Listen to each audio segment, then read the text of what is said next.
I mentioned last week in my homily how I visited Bethlehem in the fall. I reflected on what a blessing it is for us to have Jesus as our Good Shepherd, and how important it is for each of us to be good shepherds to one another. Another place I visited in the Holy Land was a town called Tabgha. It was the place where tradition says Christ multiplied the loaves and the fishes.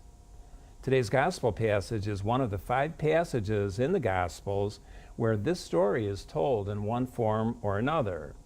It is the only miracle story that is told in all 4 of the Gospels, and one of the Gospels even tells the story 2 times. The story of Jesus multiplying the 2 fish and the 5 loaves to feed the multitude was obviously one of the most loved miracle stories about Jesus. At the church of the multiplication of the loaves and fish in Tabgha, the altar where we celebrated Mass is right above the stone where we believe Christ actually placed the 5 loaves and the 2 fish as he prepared to feed the crowd. You can kneel there and touch the stone as you pray. To the left of the altar is a chapel where you can go to pray in the presence of the Lord in the Blessed Sacrament. You can worship Christ, the bread of life, who continues to nourish and feed us with the Eucharist.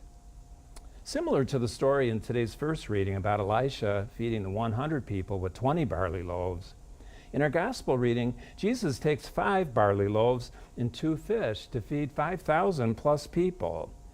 Jesus astonishes his disciples by taking ordinary food, bread and fish, from an ordinary young boy to begin feeding a large crowd.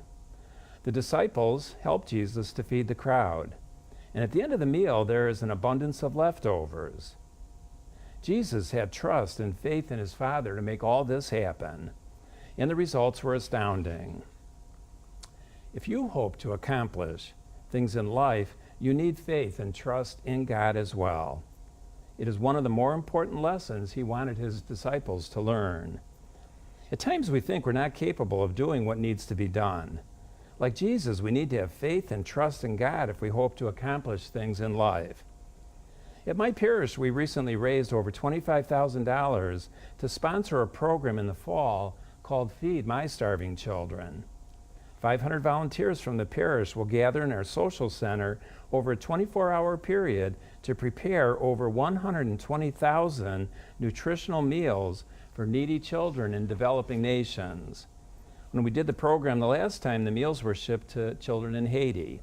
We're not sure where the meals will go this time at this point, but we know that they will help God's starving children somewhere. It was some college students from the parish who came up with this idea to do the project.